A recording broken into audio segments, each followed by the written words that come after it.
Have you heard about the missing kid incident? Sarah is losing it.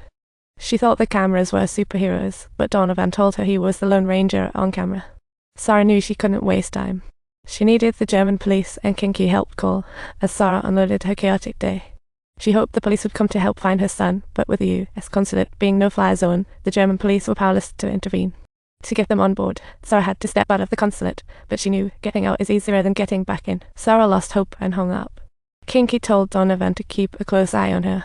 But soon, Donovan got a message, turned around, locked the door, and left without a word.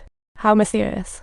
Sarah seized the moment to call her mom, detailing her ordeal and hoping she could pull some strings with the government and media. She suspected everyone here was in on Josie's kidnapping, but her mom thought it was just her post-war trauma acting up. You know, maybe it's all in her head. But Sarah was totally lucid. Even though she couldn't argue back, she was working hard to keep her cool. She quickly got up, grabbed a pin from the file cabinet, and used her special forces skills to pop the lock like a pro. She shed her jacket that was more style than function, tied her hair up, and gripped a nearby file, ready to blend in as staff. She strutted confidently under the cameras and accidentally spotted a toy in the play area. Sarah immediately recognized it as her son's toy. She distinctly remembered placing it in his hand last night, but she returned to the hallway and thought, if security won't let me out the door, it'll just take the window route. Sarah squished against the glass and used her strength to scale the ventilation system, mustering her courage before taking the leap. Thankfully, it wasn't a high jump. Sarah felt a tiny tweak in her right shoulder, but checked her limbs, and it was all good.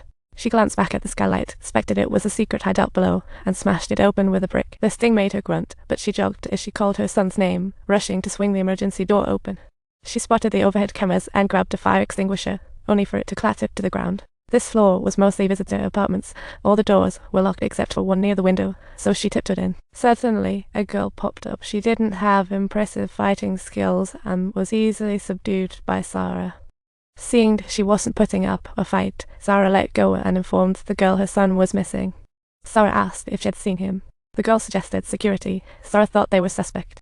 After getting a no answer, Sarah turned to leave when the girl called out, saying she could help find her son. But there was a catch. Sarah had to agree to take her out of there. Was she an intruder? Meanwhile, at the consulate, Boss Lady evaluated the situation, found an old case in Sarah's arsenal. It revealed Sarah was the lone survivor of the German-American Special Forces incident, but had retired due to serious injuries. Boss Lady didn't make things difficult for Sarah. Instead, she secretly plotted to help her out of the consulate. Little did she know, Sarah plotted a big move. Irina was a course mouse of the U.S. She was a computer whiz, and the pair planned to sneak into the warehouse, where a lot of unrelated stuff was piled up. To rescue Josie, they inevitably had to pass through the warehouse. However, during their conversation, the girl silently and discreetly concealed something away. Sarah noticed, but kept quiet. After planning, they set off, nearly colliding with the guard. They quickly dragged the unconscious guard to a hidden corner, and before leaving, Sarah snagged his door mirror. Sarah cuffed the guard's hands, and they continued their way through without any hiccups. At the logistics office, Sarah saw the last shuttle left before Josie disappeared, meaning Josie was still in the consulate. The next shuttle was in an hour. As they plotted, Sarah saw a familiar emblem and recalled the woman who handed over the handbag. Realizing there might be a connection, Sarah pried open the drawer and found the handbag filled with drugs. Oh no, my hunch was right. She realized things were spiraling into another mess. Returning with Irina, Sarah speculated Josie might have disappeared after seeing something she shouldn't. But Irina just wanted to leave, sparking a fight. Sarah shoved her against the wall, quietly retrieving the USB. Sarah knew Irina was no ordinary prisoner. Just when Irina was about to spill the truth, there was a loud knock at the door. Irina tried to open the door but heard the sound of it being kicked in, followed by two burly guys storming in. Sarah immediately fought back. These guys were clearly professionals with their moves, but they didn't look like embassy staff. Sarah thought, where did they crawl out from? They seemed determined to kidnap Irina. Thinking too much was pointless now. She needed to stabilize the situation, so she got even more ruthless with her moves. After a tough brawl, she subdued both guys, but staying here wasn't safe anymore. Just as Sarah was about to leave, she ran smack into Donovan, who had a gun aimed at her.